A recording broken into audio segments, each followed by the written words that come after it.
In previous videos, we learned how to move, rotate, and scale our object using the W, E, and R keys. The thing you will notice in this is that we are editing the entire object. So I can get a lot of deformation out of this. I could scale in a single axis or more than one axis, and now this is starting to look a lot less like a sphere. But there's no combination of those three keys that I could use to turn this into a much more complicated object, right? I could not rotate this in any way that would eventually turn this into a human or a coffee pot. So that means we need to learn how to edit this object on a more detailed level. For that, we're going to look at the sub-objects or the components that make up this object. If I delete this and we create a new sphere, and we zoom in a little closer, you'll see that this object is made up out of a whole bunch of squares. And these squares are called polygons.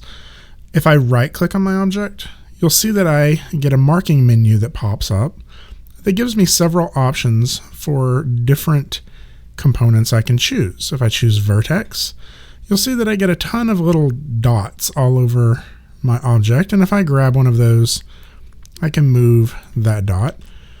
If I right click again and go to edge, you'll see that I have these individual lines that I could choose. And if I right click again and go to face, you'll see I can choose the entire polygon.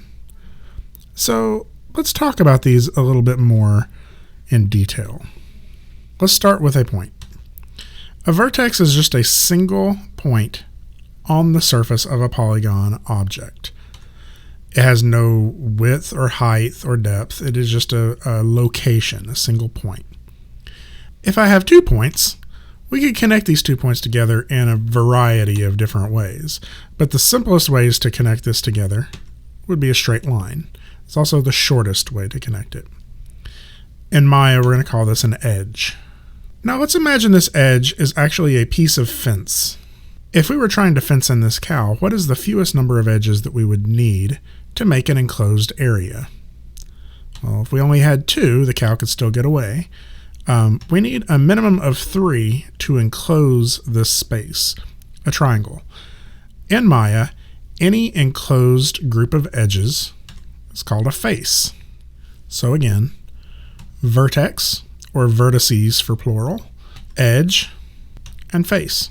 Now again, the fewest number of edges to create a face is 3, or a triangle. In the animation and game industry, we have a tendency to call this tri. Now if we were to duplicate this triangle and flip it, we would have a square or a rectangle that is divided by a single line. If we deleted that line, then we just have a square, which is another form of polygon.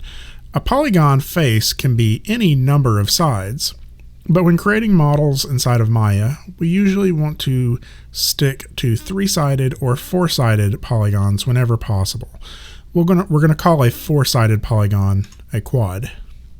When creating complex 3D models inside of Maya, modelers have a tendency to prefer quads over triangles for a pretty simple reason. If I have a quad and a line of quads, we can see the pattern that these make, right? And I can make this in more than one direction. It's very easy to see the way that these quads flow. In modeling, we call this edge flow or edge loop. Back in Maya, we can learn how to manipulate each of these components of a polygon object. If I right-click on the object, you'll see I have the options for vertex, edge, and face. Whenever I'm in each of these modes, I can manipulate that type of component. So if I right-click on my object and go to vertex, you'll see that I can choose a vertex and move it around. Or I can go to edge and choose an edge and move it around. Or I can rotate it or scale it.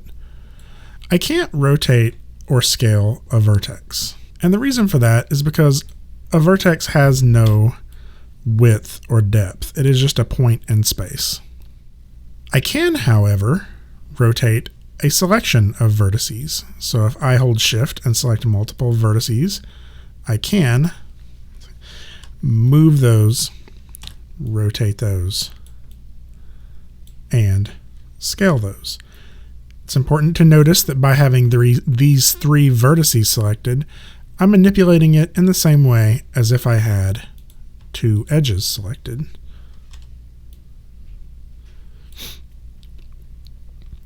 I can also select a face on an object, and by manipulating this single face, I am effectively doing the same thing as if I had these four edges selected.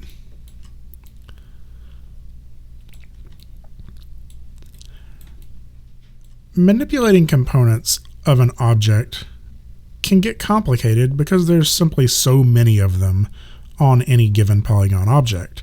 For example, if I needed to select all of the vertices on the lower half of this object, that would be a lot of individual clicking to go through here until I've selected them all. This is why it's a good idea to practice different selection techniques. For example, if I tumble to the side, I can drag select all of these vertices, and now I can manipulate them as a unit. There are also several other selection tools that may help you. For example, if I needed to select an entire edge loop, I can click this edge and then hold Shift and double click the edge right next to it, and it will select that entire loop of edges.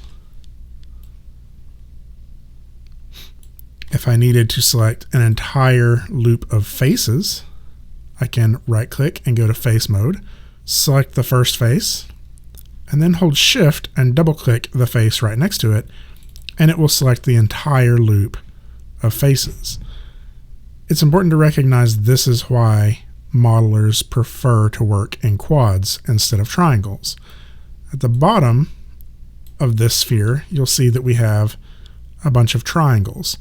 If I select one triangle and double click the triangle next to it, Maya doesn't necessarily know what to do. Should it select this ring of faces or should it select this ring of faces? So that is one of the reasons that working with triangles is a little more complicated than working with quads. Whenever I'm done manipulating the components of the object, I can right click on my object again and go back to object mode. Now I can manipulate the entire object.